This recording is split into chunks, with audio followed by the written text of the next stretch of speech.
अखिलेश जी के पार्टी के MLA Samajwadi party के अभय सिंह हैं अयोध्या गोसाईगंज से, मनोज पांडे एमएलए सपा के, राकेश पांडे हैं, इन सारे लोगों ने ऑन कैमरा बोला है कि अखिलेश जी ने बाकायदे हम लोग को ऑफिशियल जारी करके ये स्टेटमेंट दिया था कि आप में से कोई भी हमारा एमएलए राम मंदिर में दर्शन करने नहीं जाएगा। अखिलेश जी ने ये अपनी हद को क्रॉस किया है। संविधान भी किसी को धर्म के अनुसार पूजा पाठ करने से रोक नहीं सकता। राहुल गांधी खुद नेशनल हेराल्ड मामले में मुचलके और जमानत पे रिहा है, जमानत पे रिहा है। ये अखिलेश जी भी ईडी के रडार पे हैं।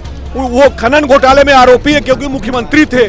तो ये दोनों लोग, ये चोरों का गठबंधन है, ये एक होंगे क्योंकि इनकी सोच एक है। ये दोनों परिवारवाद को बढ़ाने वाले हैं। कि सफेद साड़ी पहन के आती है चुड़ैल और जय श्री राम जय हनुमान बोल दो, उसके बाद भाग जाती है। तो आजकल वही हाल हो गया, जो सफेद साड़ी में ममता बनर्जी आती है और जय श्री राम जय हनुमान बोल दो तो भाग जाती है। अखिलेश जी से मैं सवाल पूछना चाहता हूं।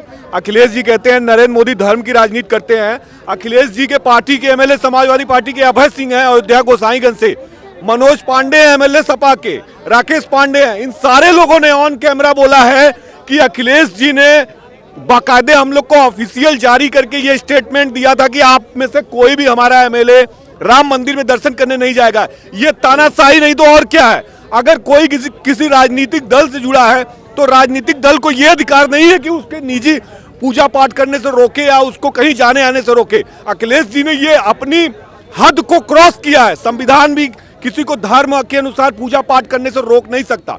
अखिलेश जी की ये तानाशाही है कि नहीं? मेरा स्टेटमेंट में भरोसा नहीं तो अभय सिंह का स्टेटमेंट और मनोज पांडे का स्टेटमेंट उठाकर देख लीजिए। दोनों लोगों ने कहा कि हम लोगों ने इसलिए पार्टी छोड़ी है कि अखिलेश जी जरूरत से ज्यादा हमें दबाव बना रहे हैं और ये तानाशाही है अखिलेश जी की। अखिलेश जी कह रहे हैं, गलत बयान दे रहे हैं कि ये लोग ईडी सीबीआई के दबाव में क्रॉस वोटिंग किए राज्यसभा चुनाव में, जबकि ये लोग कह रहे हैं कि हम अखिलेश जी के इस तानाशाही रवैये से दुखी होकर कर रहे हैं। बताइए ये कहाँ का न्याय है? अखिलेश जी खुद खनन घोटाले में ईडी का जवाब नहीं दे रहे हैं। अखिलेश जी क्या इस बात से इनकार कर सकते हैं कि गायत्री प्रसाद प्रजापति खनन घोटाले में दोषी हैं? खनन घोटाला हुआ था और अगर जांच अखिलेश की होगी तो निश्चित तौर पे वो भी दोषी पाए जाएंगे। अखिलेश जो है और राहुल गांधी ये दोनों एक साथ हो रहे हैं। अब ये चोरों का गठबंधन है। इसमें हाँ मैं बोल रहा हूँ ये एक होंगे क्योंकि इनकी सोच एक है। ये दोनों परिवारवाद को बढ़ाने वाले हैं, दोनों करप्शन को बढ़ाने वाले हैं। राहुल गांधी खुद नेशनल हेराल्ड मामले में मुचलके और जमानत पे रिहा है, जमानत पे रिहा है। ये अखिलेश जी भी ईडी के रडार पे हैं। वो खनन घोटाले में आरोपी है क्योंकि मुख्यमंत्री थे।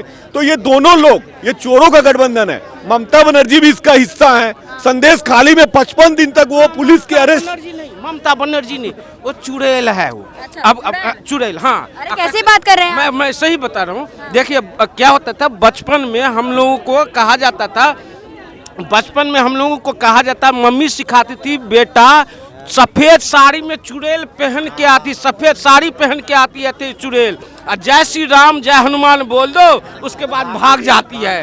तो आजकल वही हाल हो गया, जो सफेद साड़ी में ममता बनर्जी आती है और जय श्री राम जय हनुमान बोल दो तो भाग जाती है। तो चुड़ैल है वो।